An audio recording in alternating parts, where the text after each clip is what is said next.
single you out. Old face, yeah, that was the former. Okay, Yeah, new face yeah. to me, because I'm new. You're more old school than I am. Nick and I are going to go back and forth in the beginning here talking about our specialties. Nick's very much a specialist of the foot or feet, and I'm more of a specialist towards the pelvis. And we're going to really try to keep this to the allotted time, but like we are so passionate about what we do and talk about that we could probably go on for like most of the day, just back and forth.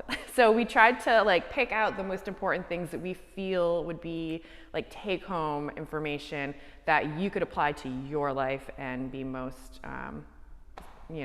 most applicable to what we do. Do some take homes, for sure. Take home info. So we're going to start from the ground up. So that means Nick's going to take it away with the feet.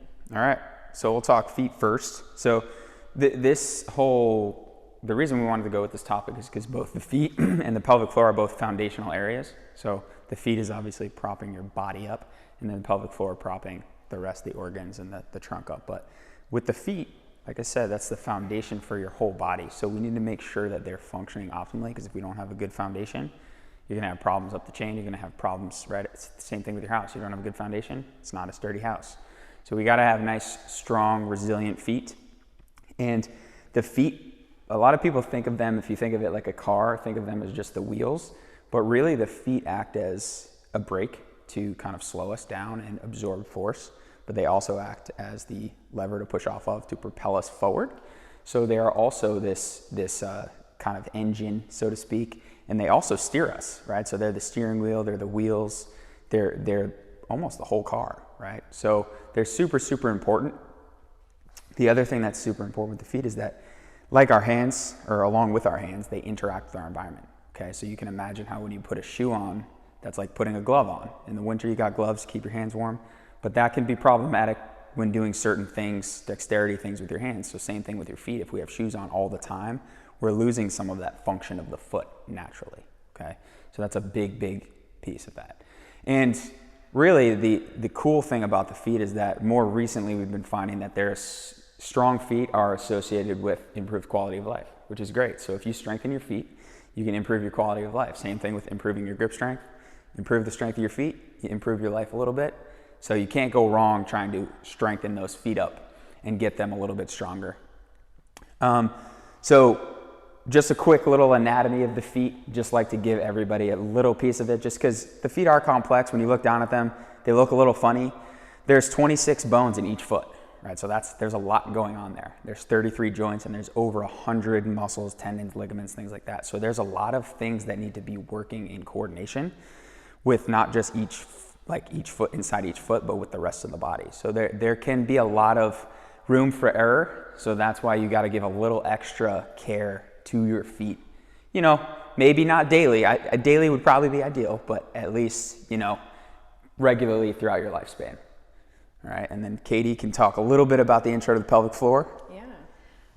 So we're only talking about 4 bones versus 33 bones, but these bones are bigger. So the pelvis itself has layers of muscle, and it kind of creates a hammock underneath. Oh, I should have. Can I grab my? Grab your model. Can I go off script for a second? You just ruined the Instagram video, but that's all right. I'm back. I'm kidding. Okay. So our pelvis is, oriented as such, but we've got layers on the bottom here, and there's 3 main layers that we talk about. And then in here, this deepest layer is layer 3 here, and we actually refer to this as your pelvic diaphragm. Diaphragm sounds familiar because we've got one up here. So when we breathe, when we move, they actually work in unison with each other. And so when you breathe in and this diaphragm lowers and allows for lung expansion, your diaphragm in your pelvic floor actually goes down with it. So there's this movement, this synergistic movement that happens with every breath that we take. And that becomes important when we start thinking about when things go wrong. So, and we'll kind of get into that a little bit more. But the pelvic floor is broken down into functions, and there's 5 main functions. And those are also important to consider. So There's the sphincter function, so that's, you know, stopping us from going potty when we don't want to go potty, allowing us to go potty when we want to go potty. There's a sexual function, because it's a very big player in being able to be aroused or have a fulfilling sexual, you know, experience. The sump pump is another. They're all S's. They're 5 S's. I'm sorry. You're probably picking up on that as I'm going along. But sump pump. So it's a main gateway for connecting the lower extremities up into the abdomen. And so for blood and lymph movement, it has to be a good functioner for that also. What else am I missing? Sphincter, sexual, support. So just a main support for holding, like Nick alluded to, the organs. Literally, if we don't have this here and we just had bones, I mean, things are going to go down, and we don't want them to go down. So if you don't have good strength here and good support base here, then there's more movement happening here that can cause issues down the road. And then stability. So those are, you know, the five main functions of the pelvic floor. What else did I want to? And some interesting facts.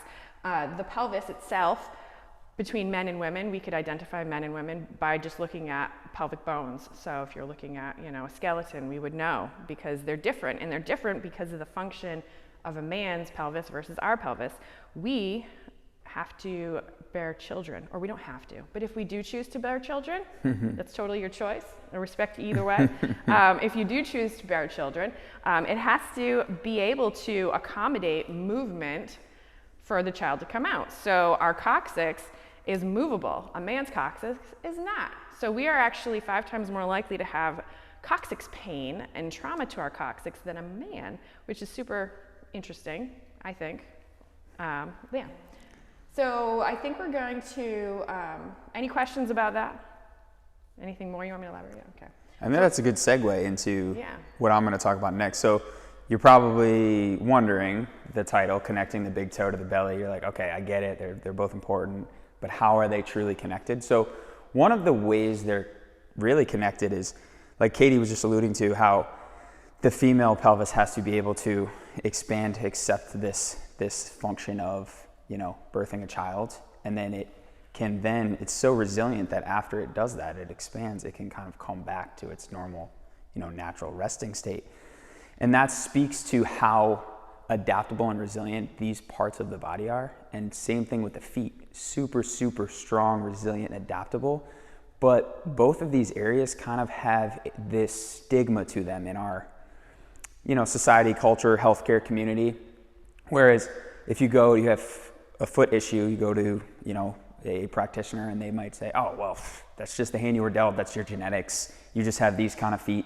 Wear this orthotic, get this really cushiony shoe, and then each year you go back and they're like, oh, here's more cushion, here's more orthotic, all this kind of stuff, right? So we're looking at it as weak and fragile. And same thing with the pelvic floor. It's kind of stigmatized in a way that, you know, people are afraid to talk about it. You go and they're like, oh, you know what, that happens, that's normal, that's just, you know, being a female most of the time. Males can have issues too, you know, but it's more commonly thought of as being more of that woman's health side. And they're both stigmatized in the sense of being weak, fragile, and they're not. It's the exact opposite. So there's this mismatch there that we have from a cultural perspective, and that's a big piece of this workshop that we're trying to do, and hopefully we do more and more, because we're trying to create awareness that, no, these areas are adaptable. If you have pain or dysfunction, what some people may call dysfunction in there, then you can change that. You can work on that, because those areas can improve themselves. They can get stronger. They can, you know, become more of that optimal functioning part of the body. So that's the big piece of how they are connected from that kind of cultural perspective. But they're also connected, you know, anatomically too.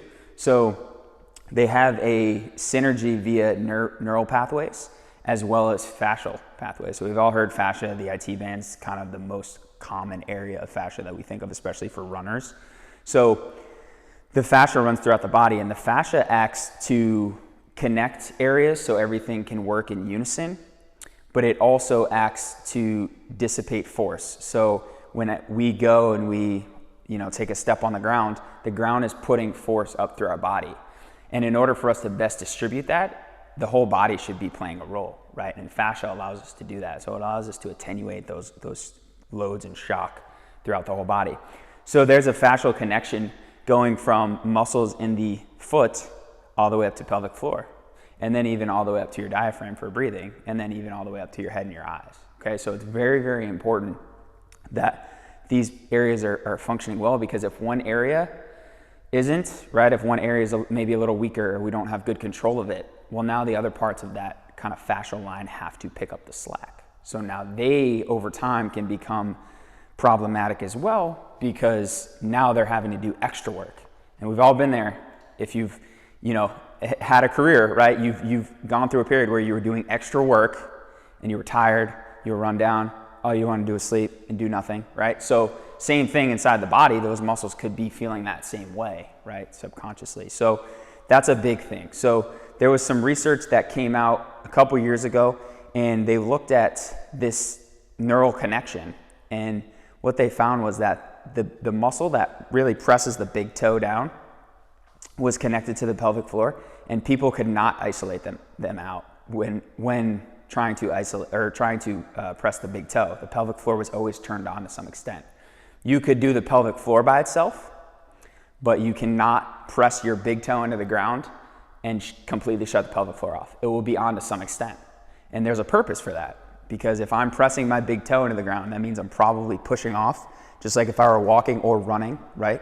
And we don't want to have any kind of leaking or anything like that going on, right, when that's happening. So there's a purpose for it, but we can't separate those two. So that's super important. Is anybody else trying that right now? Yeah. Like I'm standing here pushing my big You can press your big toes into the ground, and you'll feel some level of contraction there. And it's going to be different for everybody, right? Like some people it might be significant, and that could be indicative of a problem. If every time you press your big toe, I'm getting too much of a contraction up there, that could be problematic, right? If I'm getting too little of one, that could also be problematic. And problematic from a standpoint of things will start to get overworked, underworked, things like that, or you're causing extra stress, strain, all that kind of stuff. There's also a neural connection with these smaller muscles going to the outer toes as well that kind of stabilize the arch and help with that push off, that propulsion. So same idea, but there's that same neural connection there, as well as that fascial connection going up. So these are both connected from that kind of cultural representation that I was talking about before, but also anatomically and physiologically when we function, when we walk, when we run, really when you do anything. But we all have to walk, right?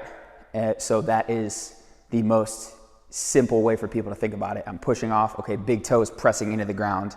Okay, pelvic floor has to turn on, has to stabilize, has to maintain, all those organs in place inside the body. So those are big things.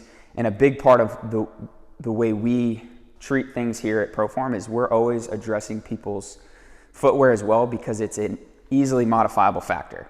And we know that footwear can be a huge problem for the feet, the function of the feet, but it can also impact the pelvic floor. So if we have someone who's dealing with pelvic floor issues, we also want to look at the shoes as well, because is that something we can manipulate to help this process, right? There's going to be other things you have to do. You can't just change the shoes and expect it to clear up, but can we modify the shoes, with a quick purchase and control that factor and then be in a better place going forward?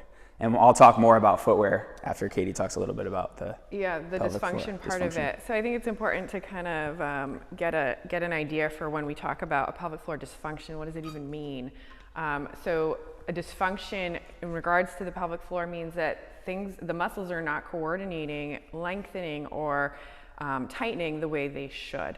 So just like anywhere else in the body, your muscle needs to be able to lengthen fully, so you have full range of motion in a joint, and it also needs to be able to tighten and shorten up on demand. And we're going to tie that in more to the walking and running and the forces that happen when you're walking and running, and how the pelvic floor has to react to every single one of those movements.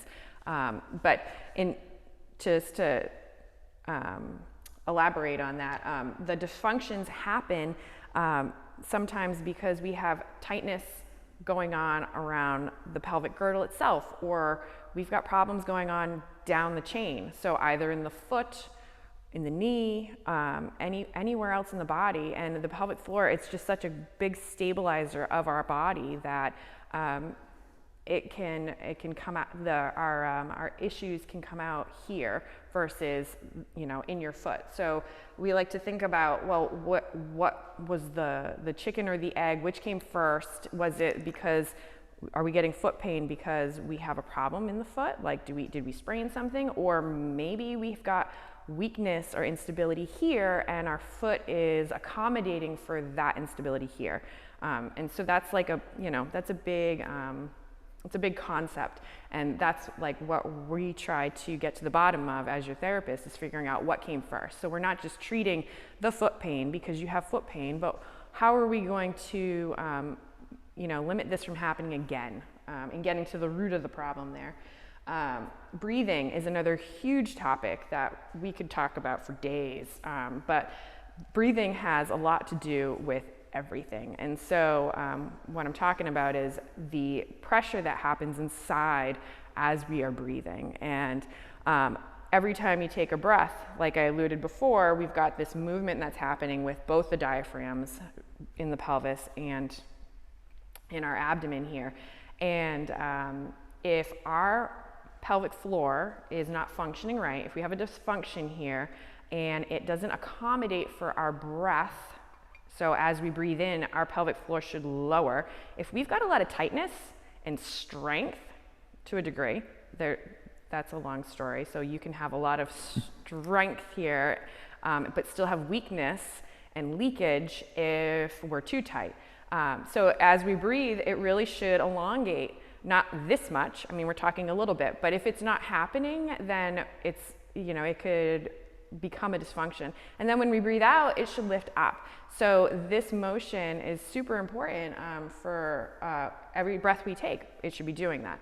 So something else to think about too is we can assess the pelvic floor. I can assess the pelvic floor internally through the vagina or the rectum, and I determine if you've got a dysfunction on one side versus the other side, or so one side versus the other side. Or I could find that you have a dysfunction in the front of the pelvis versus the back of the pelvic floor. And that's kind of there's a lot of information that can be gained from doing an internal assessment, and not all pelvic health or women's health therapists do that, but there's so much information that we can obtain by doing that. And I like to use the scenario of, if you did go to a therapist, to have them look at your foot and they felt around your foot but never touched your foot, and then they gave you exercises for that. That's like the same thing as if you went to a pelvic health therapist who looked around your pelvis but never touched the muscles of the pelvis. So, some people are open to that kind of assessment and some are not. And so we accommodate and we meet you where your comfort zone is. But there's a lot of knowledge to be learned from actually touching those muscles.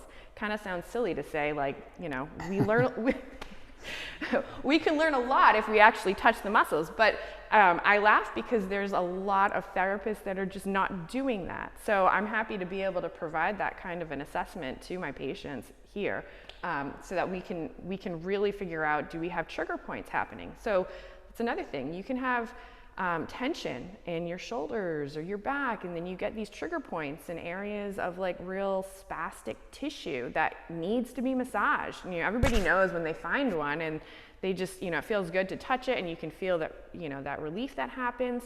Same thing with the pelvic floor. So if you've got, if your breathing is not good, if your posture is a little bit off, if your foot mechanics are not great, this area can see a lot of that strain, and then you could get that tightness and trigger points in these muscles in here.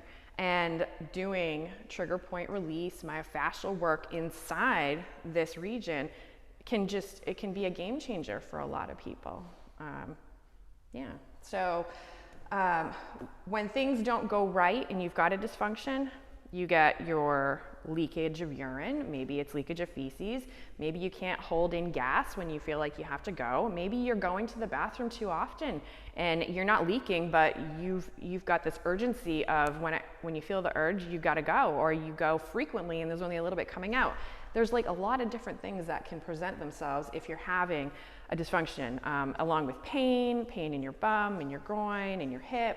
And all these pains can refer other places in the body, up into the back or in your thighs or down your legs. And that, that again brings up that question of where is it coming from? Is it because you've got an injury in the leg, or is it referring from another place in the body? And how do we know? We have to check, the muscle integrity. So some of that we can do externally by just moving the hips around, and then other times it really requires getting to the root of the problem and feeling the muscles themselves and how they're functioning. And then the other thing, another major dysfunction or diagnosis, I guess you would say, that happens is pelvic organ prolapse. So again, if you don't have a good coordination of that hammock type of a muscle, you can get pressure from your organs, and that might be the bladder going back into the vaginal canal. It could be the rectum coming forward into vaginal canal. It could be the uterus coming down. And this sounds like female anatomy because the likelihood of a pelvic organ prolapse happening is much higher in women because we have 3 holes versus the man who only has 2.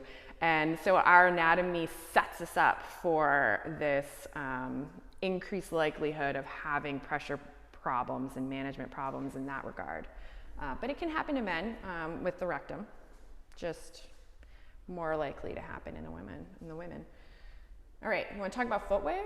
Yeah, we got to take a little detour and talk about Sorry. footwear because it's I'm going to geek out on it a little bit.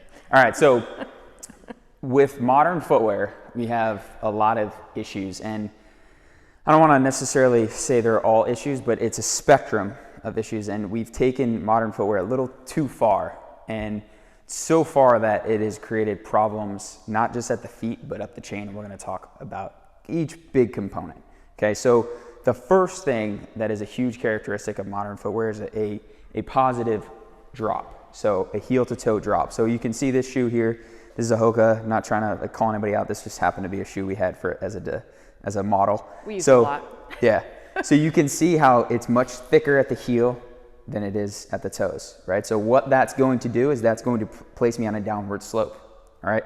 That is problematic for a number of reasons, but overarching all of that is that now my brain thinks I'm going downhill, and if you've ever been downhill, walking, running, right, you're kind of leaning back. That's your body pulling the reins back. That's your body hitting the brakes. Okay, so now I'm trying to move forward while I'm hitting the brakes.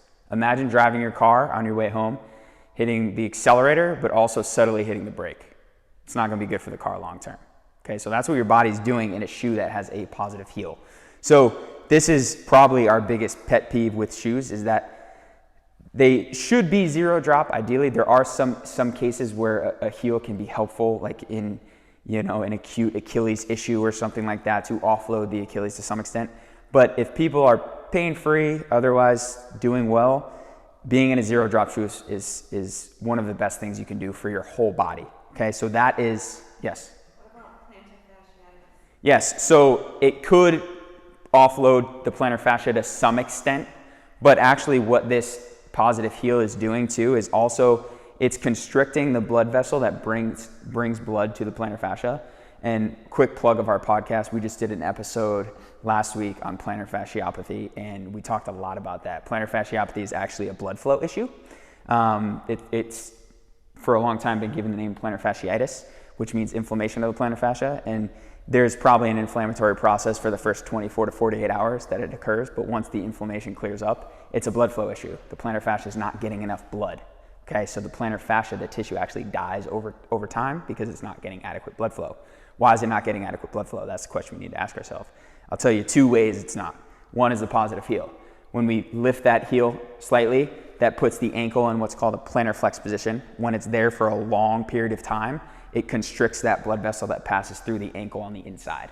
Okay, So as that blood vessel comes down, it's now getting constricted and the blood's not passing as well. And I'll talk about the other thing that restricts that blood in a second. But the other thing this does is long term, so you can offload an Achilles or plantar fascia in the short term, but long term, you're actually causing extra stress and strain because now you have shortened the Achilles. Okay, so now when you've shortened it, if you're in that shoe long enough, that tissue can become adaptively shortened. So now if you get out of the shoe and now the heel has to drop to the ground and be on the same level as my toes, those tissues don't like it because they become shorter over time. Okay, so the foot it evolved this way for a certain reason, to function a certain way. And by propping the heel up for extended periods of time, we're not allowing it to function the way it evolved to function. Okay, so that's a huge, huge piece. So zero drop is something that we recommend to everybody. And even going back to what Katie was talking about with all this, muscle tension and tightness, when you go into that situation of toes are lower than the heel, so I'm on that downward slope, my brain perceives that.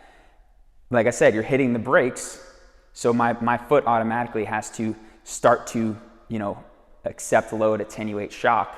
Your pelvic floor has to do the same thing because now I'm kind of dumping forward. My body has to make all these adjustments, and one of which is internally, it has to adjust for a change in the way the organs are moving. Okay, so now if I am on that downward slope, this is an exaggeration, my knees have to jut forward because my center of mass has been pushed forward, so I'm falling forward.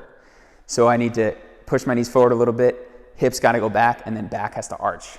Okay, so now I've dumped the pelvis forward a little bit, my pelvic floor has to accommodate for that. All right, and this is an exaggeration, but think about the most common issues nowadays. My knees are pressed forward, so more pressure in the front of my knees. As runners, you've probably all experienced pain in the front of your knees at some point, right? Tight hip flexors. I put my hip flexors in a shortened position. And then I've compressed my low back, so my low back's tight. So all issues that are super, super common nowadays, and you can narrow it down to the shoe being a factor. Is the shoe the only cause, or the sole cause? No, but it is a factor, and it's a factor that can be easily modified. All right, so that's a big thing, that's the positive heel. The next thing that's super important is the toe box. Okay, so modern shoes love to come to this point. I think it's for aesthetic purposes. I don't know why, but I'll show you my shoe. The human foot is should be widest from tip of big toe to tip of little toe. And you can see how most shoes, modern shoes, are widest at the base of the toes. So that causes the toes to be compressed together. Now, when your toes splay out, okay, they spread out on the ground, that's the trigger of the cascade of absorbing shock from the ground. When that happens, we also have a relaxation of the pelvic floor. So if now we have a shoe that compresses those toes, we're never relaxing the pelvic floor. We're keeping it tight all the time. So Katie was just talking about how you can have a pelvic floor, that is overly tight. There's too much tension in there. Well, shoes can directly impact that just from that toe box. And going back to Diane, your plantar fascia question, I always cite this study. This study is super simple but very cool. They took subjects and they took the index finger of the researcher, pressed the big toe inwards with just the pressure of one finger towards the other toes, and they restricted the blood that goes through the lateral plantar artery, which feeds part of the plantar fascia. They restricted it by 22.2% just from moving the big toe over toward the other toes. Okay, so shoes, positive heel constricts the blood vessel in the ankle more, and then underneath in the bottom of the foot, you're restricting it by another quarter. So who knows, we could be restricting in a modern shoe that blood flow by 30, 40, 50% maybe, right? So you can see how over time that could cause a ton of problems to plantar fascia, calf, even going up to pelvic floor and then getting up to the breathing. That would be a deeper dive. We're not going to go that far in the rabbit hole today, but you can get up there for a little bit longer. Yeah. So those are two big things, right? We have difficulty absorbing shock. The other factors I'll just drop my shoe for a second. The other factors that are pretty big is a rigid sole. Okay, so the foot has 33 joints for a reason. When you have a shoe that it doesn't have very many break points, that actually was regarded like when we were in PT school, they were like, yeah, if you're looking at shoes, you just want to see one break point. And the break point's not even where the toes go. It's usually like either before the toes or beyond the toes. It's never where the toes actually bend. So when you say break point, you're talking about like where the shoe will actually move. Yeah, where the shoe will actually move. So, but the foot has 33 joints for a reason, so we can move. If there's a joint, there should be movement there, right? Typically, right? Anytime you have a joint in your body, it moves to some extent. Some joints move more than others. Shoulder moves a lot, much more than the elbow, right? Or the SI joint. So yeah, exactly. But if there's a joint, there should be some level of movement. Same thing in the foot. There's 33 joints. We should have some movement.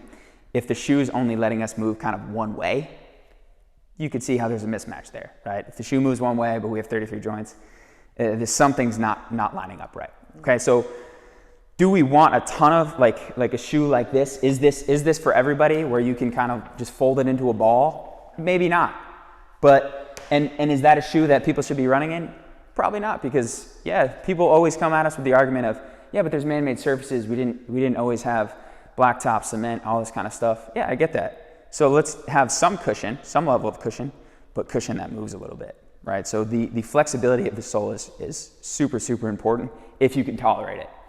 And then the last thing is a thinner sole. So if this is the one that's much more negotiable, because some people, especially if you've been in shoes for decades, you've been on this earth a little bit longer, then, you know, we've lost some of that strength. Can you gain it back? Yeah, but it takes some time.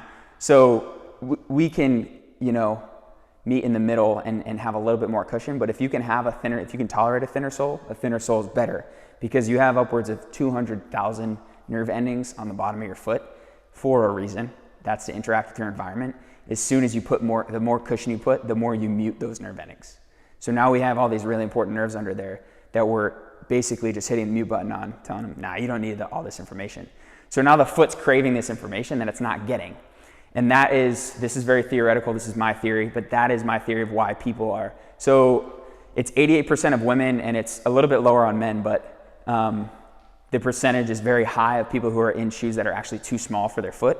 And I believe the reason for that is because you have all these nerve endings that are craving input, and because they can't get the input from the ground because of all the cushion, they're getting the input from the tightness of the shoe.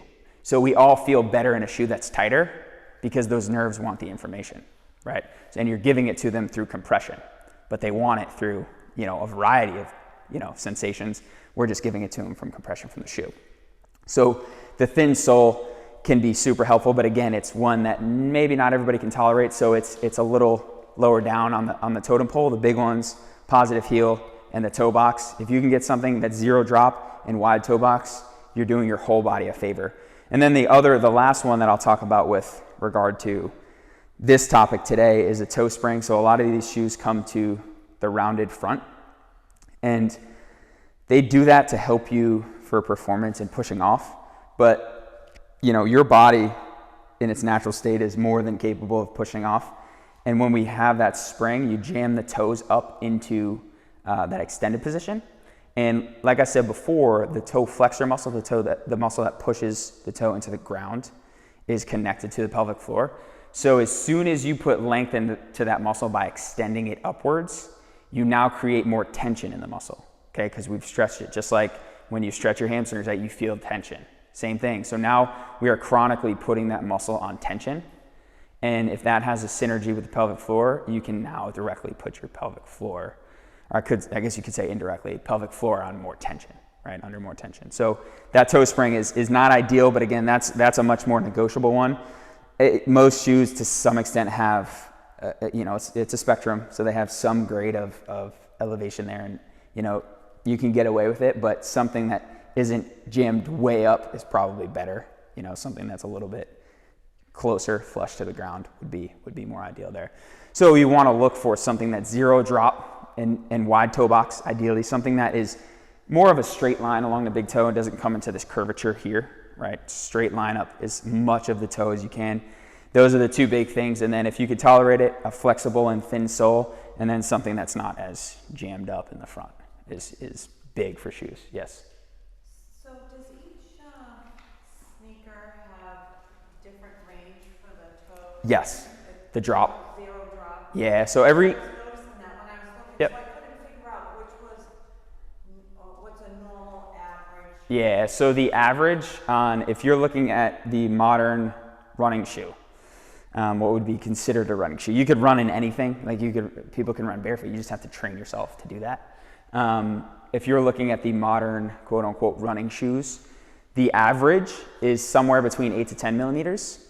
and it's actually a little higher for female shoes. The manufacturers sometimes will make the same model for men's and women's, and the women's will have more of a heel to toe drop. I don't know if that's because they know that women wear high heels more, so they're more accustomed to it. I have no idea why they do it, but they do it. And so there's some shoes out there, running shoes, that are 12 millimeter drop. I would say the majority are 8 to 10. A Hoka usually runs 4 to 6. So 4 to 6 isn't too bad, and this looks like it's more than 4 to 6, but it's misleading. The outside's misleading. It's actually, this one's probably like a 5. I think this is the rim cone. Yeah, it's probably like a 5.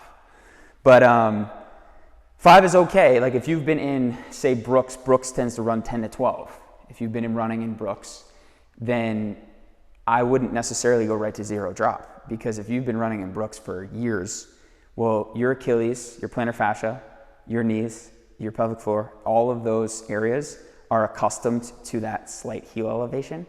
And the 12 millimeters is just over a quarter of an inch, but your brain perceives that. You may not consciously feel that, but your brain knows it's there. So as soon as you take that away, your brain's like, whoa, this is way different. And you may not feel the difference too much, but your brain knows it's there. So we usually don't recommend people drop from a 12 to a 0 right away.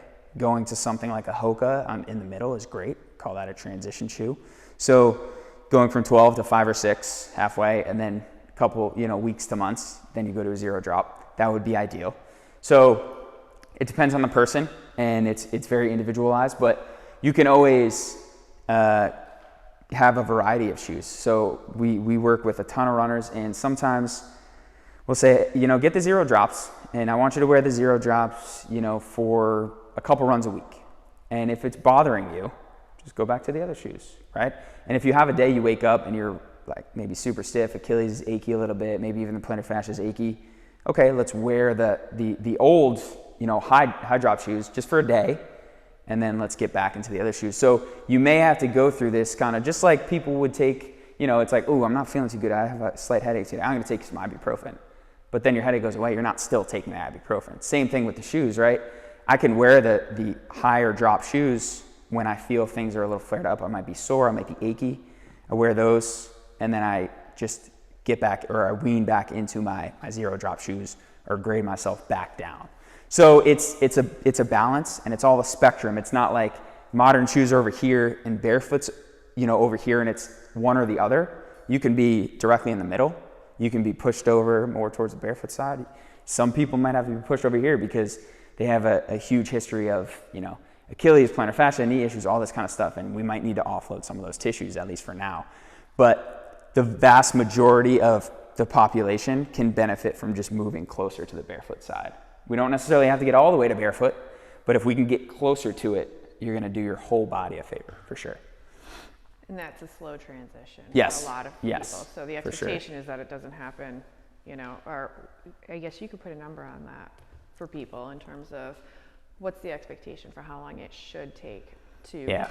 So everyone is different, but if people have been in, the really, really higher drop shoes for a long time, it's going to take months. And I would say for most people, for you to get into 0 drop, if you've been in, say, a 10 millimeter drop, if you're going to get into 0 drop for the long term forever, where you don't have to turn back, it's probably going to be upwards of 6 months to a year. So it's going to be a long time. It's a commitment, but it's worth it, because now you let your body function in it more naturally, and you're doing your feet a favor, your knees a favor, your hips a favor, your pelvic floor a favor, even your breathing a favor, right? So it can be a huge, huge commitment, but it's not like a commitment in a sense that, oh, I got to go do 30 minutes of exercises. You're just putting the shoes on and you're going to walk with them. You're going to run with them. But it is a transition, and we have to be ready to kind of pull the reins back a little bit. Look, ooh, I've been going a little too fast. Let me go back to these other shoes and adjust on the fly. And this is a big reason why about a decade ago, when the big Vibram 5 fingers came out, they were all the rage. All the runners were jumping right into them, but they were going from their 10 millimeter drops to a 0 and no cushion, and everyone was getting hurt, and they filed a bunch of civil lawsuits against Vibram. And in the meantime, Nike, New Balance, Adidas, they were all in the process of, oh, they're selling a bunch, let's make 0 drop. And because of all the civil lawsuits, they all panicked. So then they added a little more cushion back. So they said, ooh, instead of 0 drop, we'll go 4 millimeter. So some of those companies actually sell shoes that they say are quote unquote minimalist, but they still have a 4 millimeter drop, which again isn't as significant as 12, right? It's very, very small, but your brain's perceiving it, right? It's still that downward slope, okay? So even if it's a 3 millimeter drop, it's still there, right? So that's okay for now. It's a good transition shoe to get you through this interim, but getting to 0 and letting that brain recalibrate with, okay, heel and toe are on the same platform, it's a no-brainer in our opinion, really. I think it's important that we touch base on pronation Just gonna take both shoes versus off. supination. So Yeah, absolutely. You're in the foot zone right now. You're nerding out. Let's just touch on pronation and supination, because that has a direct implication as to what's happening here in your hips. For sure. So for sure. Just touch on what those So are. we'll use it as a segue into the walking piece. So if you're a runner, pronation, it's been demonized, right? It's been demonized over the last probably 2 decades, maybe even longer. But a lot of that has to do with what shoes have done to our feet. But pronation is a necessary part of the gait cycle, both walking and running. Okay, it's how we absorb shock. So pronation is the foot being more flat into the ground, right? And we've all seen those pictures or videos of someone being way in, knee into. Yes, it's pronated, but I'd argue that there's other things going on and it's not very well controlled pronation. Okay, so we need pronation, it's necessary. Do we need, the full spectrum, extent of it, the stuff that you see on the internet? Maybe not, but we do need pronation to some extent. And then supination is when the foot kind of rolls more towards the outside while the big toe's still on the ground and creates that rigid, stiff foot that we can then push and propel off of, okay? So the pronated foot is the mobile foot, it's the adaptable foot. If you're walking on, the uneven sand, if you're walking barefoot in the yard, you have uneven terrain, your foot is going to be going into pronation much more than supination, right? It's going to be, it'll still need to supinate, but it'll be doing much more pronation than if you were walking out on the pavement, okay? Because it needs to mold to the terrain, all right? And when you walk and we go heel, right, the foot is first in a state of supination. It's a little bit more rolled out. And then as I come down to the foot being flat on the ground, that's when I go into pronation and the toes splay or spread out on the ground. And then as I transition back towards the toes, that foot's behind me, I'm supinating again. So I'm getting rigid again. Okay, so it goes a little bit more firm, rigid, to that mobile shock absorber, back to that rigid lever state. And it's gonna go through that each step in running. That similar process will happen, but it's gonna happen much faster. We're gonna talk a little bit about where the foot hits as well, and its purpose there. But that's just kind of vaguely what the pronation supination is. Do you want to add what the pelvic floor is happening there? Yeah. So if you imagine, I'm gonna take my shoes off too. Go for it. Anybody else want to do that? Feel free. So I'm going to exaggerate these motions so that you can see. But when you're supinated here, it's not just happening at the foot and ankle. There's rotation happening up the chain. And so with a supinated foot, my hip is rotating externally. That changes the tension of the muscles inside the pelvic floor. I'm speaking to the obturator internus because that's located in here. But it's connected to your hip bone, your femur, okay? So as we're stepping, when we're in that supinated position, if somebody doesn't load the foot well, doesn't pronate, doesn't rotate this way, it stays externally rotated, you have more of a force in this rotated position here, and that's directly causing force in the hip. So your ligaments of your SI joint could take some more force there because of that lack of rolling in. So that's why I think it's important to talk about that. I will always tack on the shoe piece of that. So as we've transitioned with the shoes into more of these synthetic cushions that are really nice and soft and cushy and cloud-like, right? It feels really good, memory foam, all that kind of stuff. You put your foot in, it's like, ooh, that's really nice.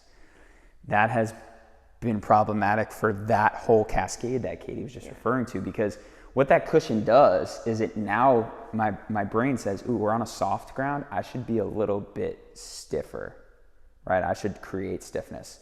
So we use a saying here, soft ground equals hard foot, hard ground equals soft foot, okay?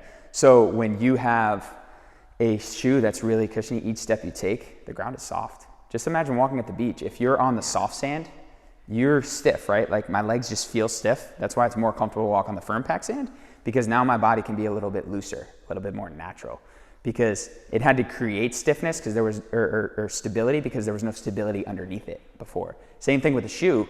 When it's cushy and there's no stability, my body has to create that stability, so it kind of rolls out. And I imagine if you walk barefoot, you feel most of your weight to the outside of your foot, right? That's the majority of us. And that is the situation that the foot over time has created this excessive, kind of supinated resting position to accommodate for that chronically soft environment underneath it. So it's going to create that hard foot because the ground we put underneath it of the shoe is always soft. And what's that going to do? Now that's going to externally rotate, like Katie was just talking about, and then that's going to kind of tug and put that tension on my pelvic floor in that extended period of time. So when you're running and you end up getting pain in the hip, again, it goes back to, well, where's it coming from? Is it because you have problems in the hip, an impingement or an inflammation there? Or is it because your biomechanics that start at the ground are not functioning the way they should to allow for everything to move and control the force that's coming from the ground?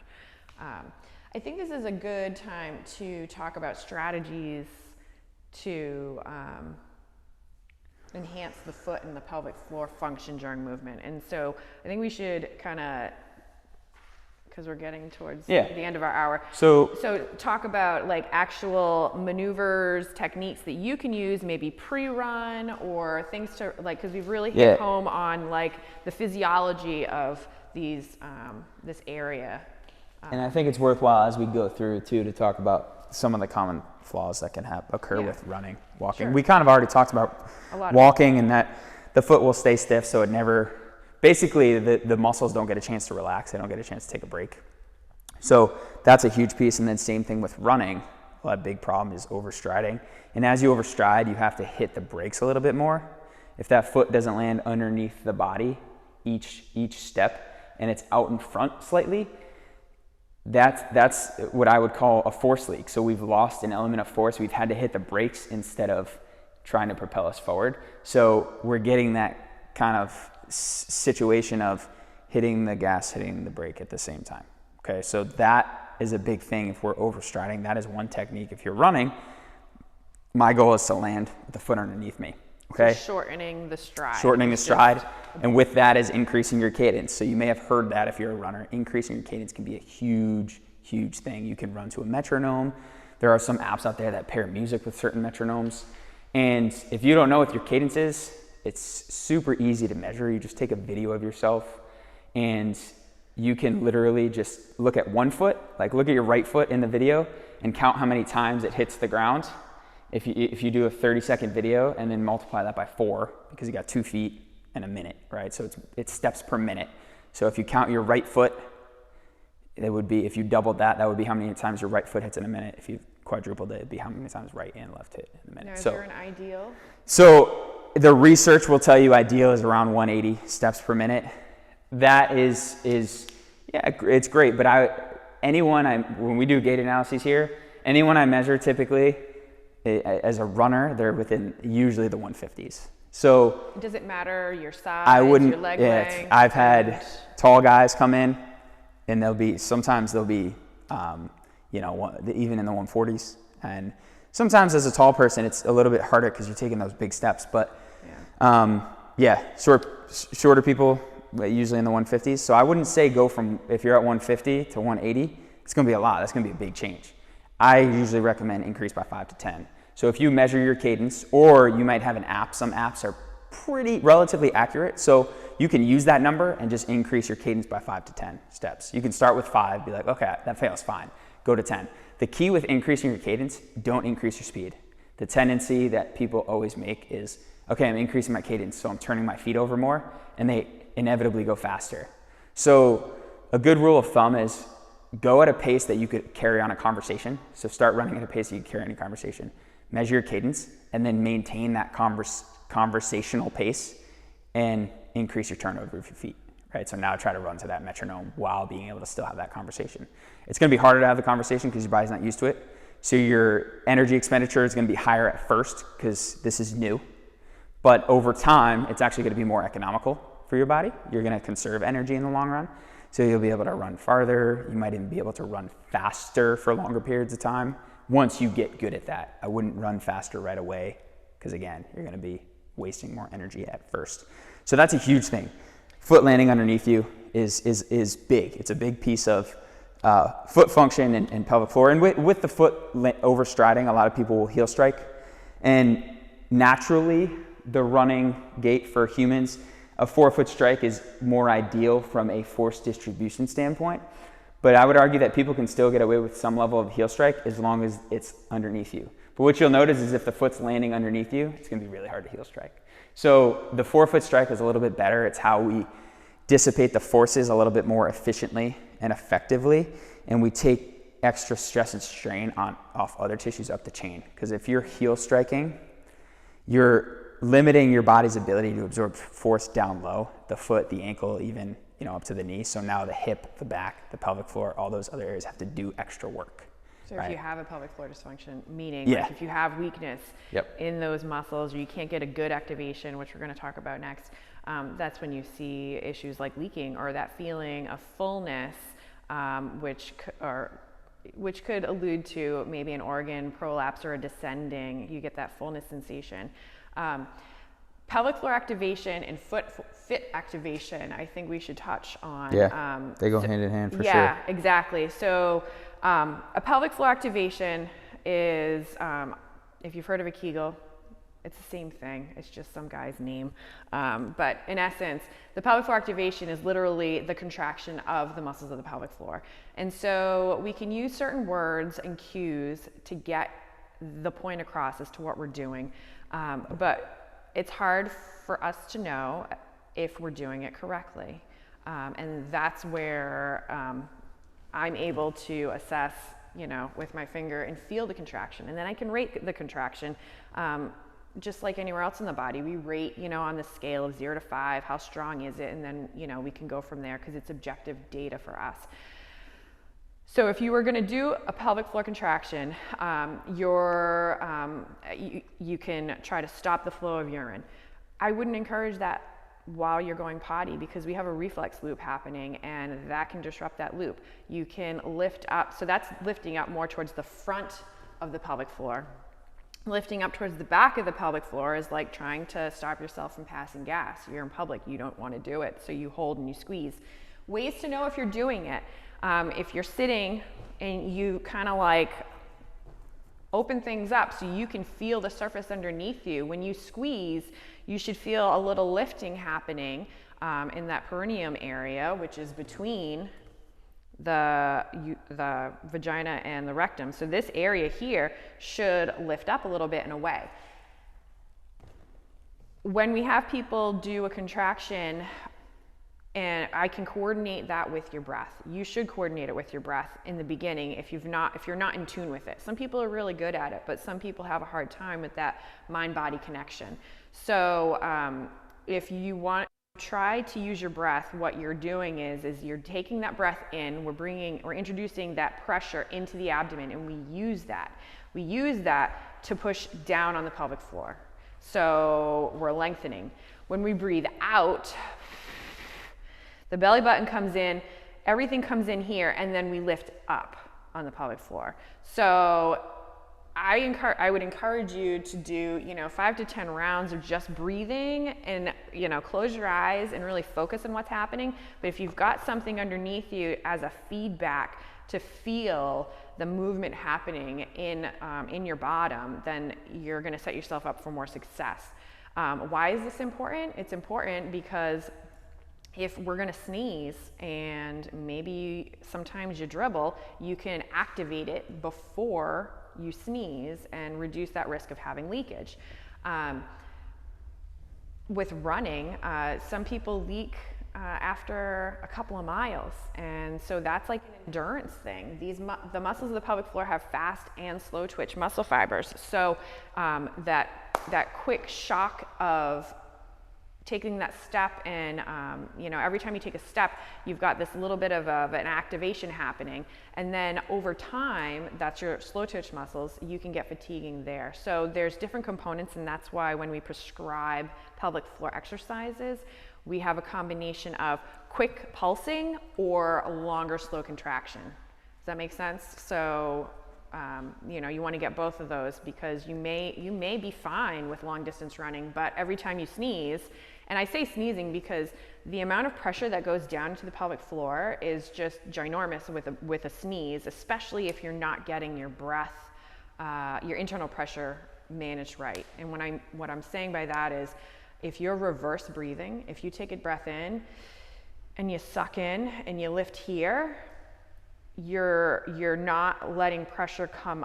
all the way around the abdomen, which we want it to. This is a super big exaggeration, but when we breathe in, ideally, we're getting abdomen expansion, rib expansion. We should get low back expansion to accommodate for all this force so that it doesn't go down. When we reverse breathe and we suck it in here, and you have a sneeze or a cough, or you're laughing really hard, but you've got all this pulled in here. Think of it like a balloon. If you've squished the balloon here, the forces are going, and the force is going to come down. And so if you don't have a really strong pelvic floor, or one that can accommodate for that type of force and allow for that movement, then you end up leaking.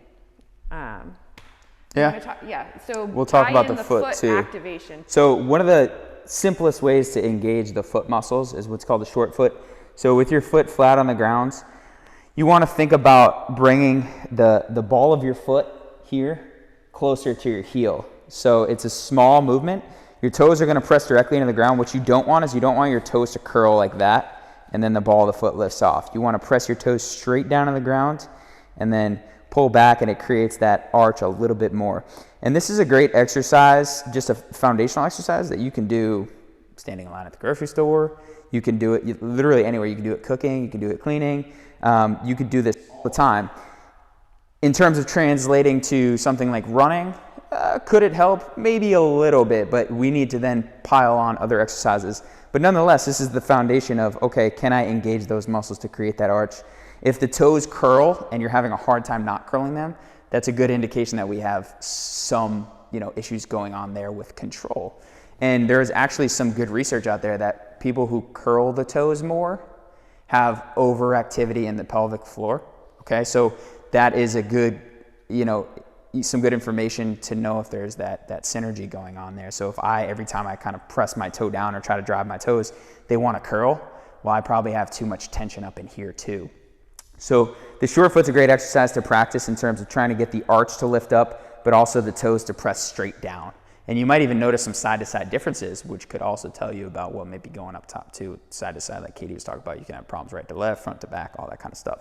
So that's the most basic. The next to work on some of those muscles would be toe lifts. So you can press your outside four toes down, try to lift your big toe. All right, and with this, you want to make sure the ball of the foot doesn't roll up, and then you can do the other. So you press the big toe, work that muscle that we were talking about before, and try to lift the other toes, and then back down. And with both of those, you want to make sure the big toe knuckles of the first and fifth stay on the ground, because if we're getting, big toe press and then the outside of the foot's rolling, right, that's not a good control of the foot. We want to make sure we have that tripod between heel, fifth toe knuckle, first toe knuckle on the ground, and then the toes are lifting. And then a nice one too that we already mentioned a couple times is toe spreading or splaying. You can actively do that. It should happen when we're pressing into the ground and putting our body over that foot. But you could just lift your foot in the air, try to separate your toes, hold for a few seconds, feel all those muscles kind of tighten up. That's a good one to do, when you're winding down at the end of the day. If you're just hanging out watching TV or something, you're just spreading those toes, spreading those toes, spreading those toes. So those are 3 basic exercises for just the foot. And then when we coordinate the two, a good exercise would be, some people call them nose smushes, some people call them wall kisses.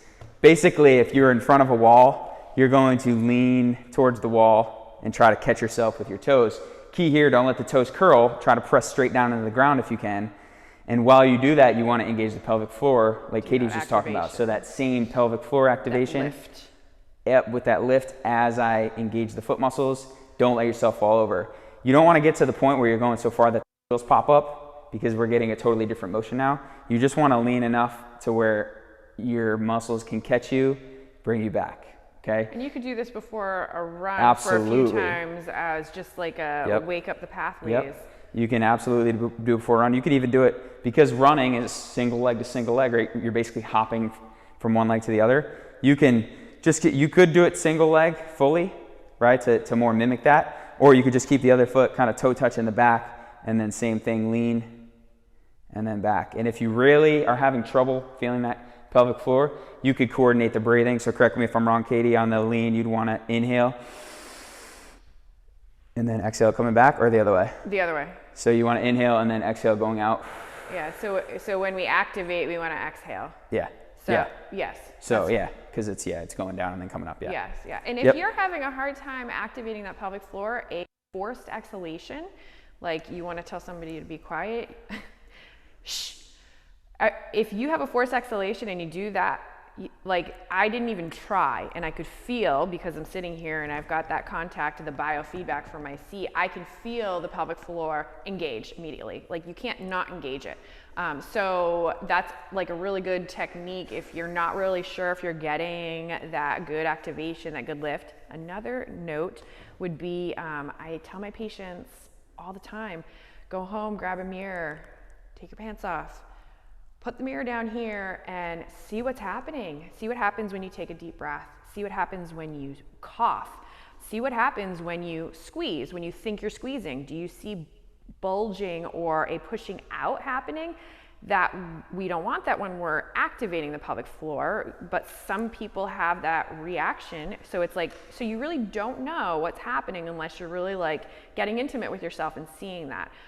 So when you're squeezing, you should see that little bit of lift happening. And then you do want to be able to have that full excursion outward. So it's not beneficial to just do a bunch of squeezes and say, you know, I'm working my pelvic floor and everything's going to be good. What if you already have a tight pelvic floor? If it's too tight, there's no flexibility there. Like any other muscle in the body, if your bicep is too tight and you can't straighten your arm out because your bicep's too tight, well, we have a dysfunction going on in your elbow. Same kind of scenario down here. So we need it to go both ways. And I really encourage people to use the breath to help them, because if you have a full belly breath, and you can use that breath to push, and you use that to help encourage. So take a deep breath, hold your breath, and bear down for a moment and feel the pushing down of that pelvic floor. And then again, when you breathe out, and if you're really not sure, and you know, try the mirror, try shushing with the mirror and see what happens. You know, I mean, the more knowledge you have about yourself, the better, because knowledge is power. And you know, it's not like we see what's going on. I mean, it's a difficult area to see, and so that's part of the problem, and you know, the stigma, and you know, we don't talk about it as much, or a lot of people don't talk about it as much. But I think women in general, we suffer in silence a lot of times, and we just kind of like grin and bear it. And yes. I've seen a prolapse happen before, and it was just like what you were saying. The woman was up there, and he just said, "Okay, bear down," and she bared down, and I was like, "Holy cow!" So it came out. It didn't come out like fully. Yeah. It just the bladder kind of. You could see just some a little bit descent. like a crowning or something. Yeah, yeah, You know, I was yeah, like yeah. shocked. Yes. So your pressure management is just huge, because if you're not managing your internal pressure, you can make a prolapse worse, or you make yourself more susceptible to a prolapse. As you get older, hormones change, menopause, postmenopause, a lot of change happens. Pregnancy, we have more elastin, so we have more elasticity in our ligaments and tissues, and so that's another scenario where we have an increased chance of a prolapse. But if we are if we're educated enough on how to breathe correctly, that good diaphragmatic, and it's not just a diaphragmatic breath, it's like learning how to breathe into everything. If we learned that, and it was part of like our medical model, so that women are educated on that during pregnancy, or women are educated on that again towards menopause, so that we can avoid having these issues. I think that, you know, that would be like my gold standard. And pay attention to your breathing too, because we are not supposed to be breathing through our mouths throughout the day. Like, the mouth is there as a safety net, you know. And there's a saying, I actually heard it recently, that we should be breathing through our mouth just as much as we eat through our nose, right? So we need to be breathing through our nasally at rest. When you're doing some of these exercises, it can be helpful to breathe through your mouth because you can get a little bit more forceful, like the kind of forceful exhalation like Katie was talking about. It can be a little bit easier to do that through the mouth. So in terms of teaching yourself, yeah, you could breathe through the mouth a little bit, but at rest throughout the day, check in with yourself. If your mouth is wide open and you're breathing through your mouth, well, that means the air is coming in very abruptly. There's a lot of turbulence, and we're not getting actually a full breath of air. So we have not only poor gas exchange in the lungs, but we're not getting full expansion, like Katie was just talking about, that circumferential, that all around kind of the rib cage here expansion. So we're like right off the bat not managing these pressures very well, because we're not getting a full inhalation, so then we can't get a full exhalation, right? So we're having problems right off the bat. So breathing through your nose is a way for the air to come in more fluidly.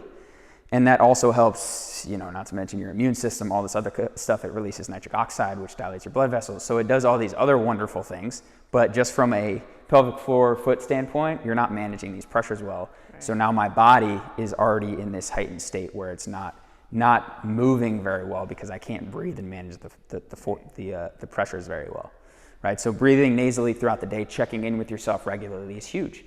And that's the big take home from this whole thing, is do something to monitor your breathing every day. Do something to, especially if you know you have issues, pelvic floor or feet, do something extra to take care of them. But just as we brush our teeth, we should be checking in with that stuff regularly to, upkeep it and maintain its function. So something as simple as just spending time walking barefoot, whether it's in the yard, around the house, on different surfaces, rolling out on a cross ball can be great for the feet, doing some of those toe exercises, doing some of the pelvic floor activation, checking in with it, make sure, okay, I have good control here, control there, all that kind of stuff. So you're doing something daily, as opposed to our normal medical model where we just wait till something's wrong, especially when it comes to orthopedic issues. We just wait until, the sirens are going and we're like, oh, I should probably go check this out. And then we still wait a few weeks, and then, it's even more problematic. So this was brewing for a long time, a lot of these issues, but we just never checked in with ourselves and said, "Ooh, that doesn't feel right. Something feels kind of funny there. Let me see if I can resolve this." So that's the big take-home piece for sure. Combine the breathing with your pelvic floor work, so you're getting both of those, and then you're getting into that relaxed state. And so we could go on and on about how that impacts, our stress level and our anxiety, and carrying stress in the body. It's not just like we get headaches and neck tension. You're most likely carrying that stress throughout the body. Yeah. So, I'm a big advocate of yoga, because that also takes that breath work. If you can really focus on your movements and integrate the breath, it's a win. And one more piece too, just because we did kind of market this toward the whole running cycle. Most runners, if I were to ask you, where are your eyes when you're running? If I showed you a picture of the road 5 feet in front of you and the road up on the horizon, most people would say, oh, I'm the one 5 feet in front of me. You're watching in front of you. And to an extent, you do need to know what's in front of you, right? You don't want to step in a pothole, roll an ankle, things like that. But that immediately impacts everything else, because like I mentioned before, there's eye muscles that have a fascial connection all the way down to the feet, right? And then there's also all these nerves that are intertwined. So if we're up on the horizon, our eyes are scanning, those muscles are moving, working. If I'm just in front of you, they're kind of stuck and stagnated in one posture, one position, whatever you want to call it. And that is causing tension all the way down the chain. So if I can bring my head up, even when I'm walking, check yourself next time you're walking, even when you walk to the car, where's my gaze? If my head's down at the ground, constantly. It's not up. You need to check the ground every once in a while, but overall you should be scanning the horizon, and that will actually improve the tension and the ability for those areas to function optimally down the chain. So keep an eye on where your head's at, because those eyes matter. Your gaze, where it's positioned, matters. It's all connected. Absolutely. Take home. It's all connected. That it is. Any questions? I know we had a few. Anything you want to know more about? Maybe we. Piriformis syndrome, do you find people coming to you that have been diagnosed with that, but you can only figure it out because of what you do? Yeah, so I think that when I see people with that diagnosis, I use that as it's just like a little bit of information to tell me, okay, so we're having tension in this muscle. Why? So our biomechanics off somewhere. Do we have tightness other places? So we can. I haven't accessed piriformis internally yet. That's more, you'd have to go through the rectum to get there. It's really hard. I don't have long enough fingers to do it vaginally. Yeah, you laugh, but it's true. I just don't have long enough. It's just funny the way you explained it. Sorry. Yeah. I just don't have long enough fingers to access it. But there is an internal assessment technique for that. And sometimes that's kind of nice, because when you access it out here, you've got glute and more glute, and so in soft tissue, so it's kind of hard to like pinpoint it sometimes, right? And so when you get a diagnosis like that, I just wonder, like, so is it just like, is piriformis just deciding to be naughty and flare up, or like what's going on? Like, you know what I mean? So like with anything else, I'm looking at the tension that's happening in the pelvic floor too. I mean, so piriformis, it's on that back area, so it's not like necessarily part of this. It's not part of the pelvic diaphragm necessarily, but we should be able to access it through here. So.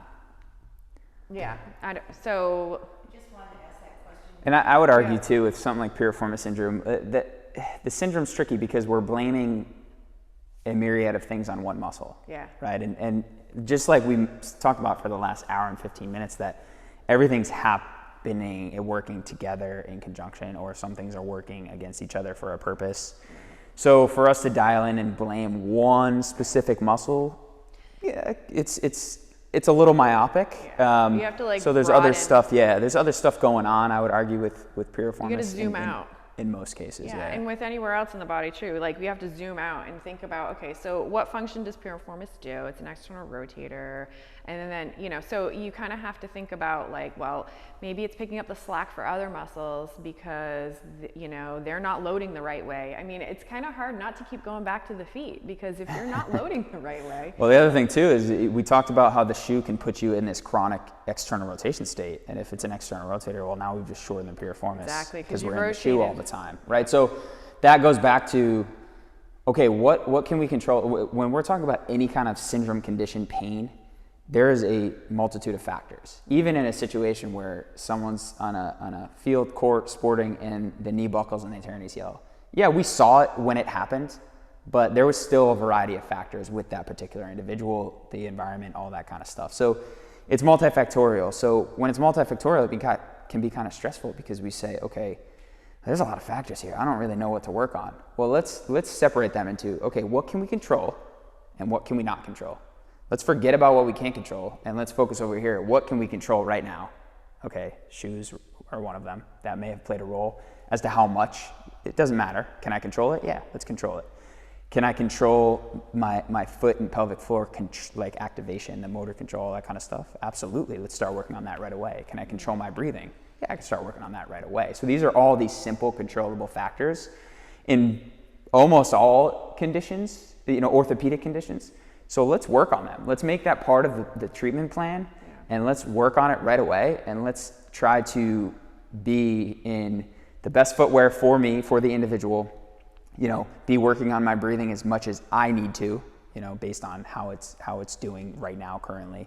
And let's activate whatever muscles we may feel are a little underactive, and let's try to tone down some of the muscles that might be a little overactive. And those are some of the early controllable factors that we can work on, and then later on we're starting to address mechanics, things like, all the other stuff. But just big thing today is, okay, we can control footwear. That's a huge, everyone can control it. There are only a few cases, I'd argue congenital, conditions, things like that, where you're born with a certain structural malformation that would require special footwear.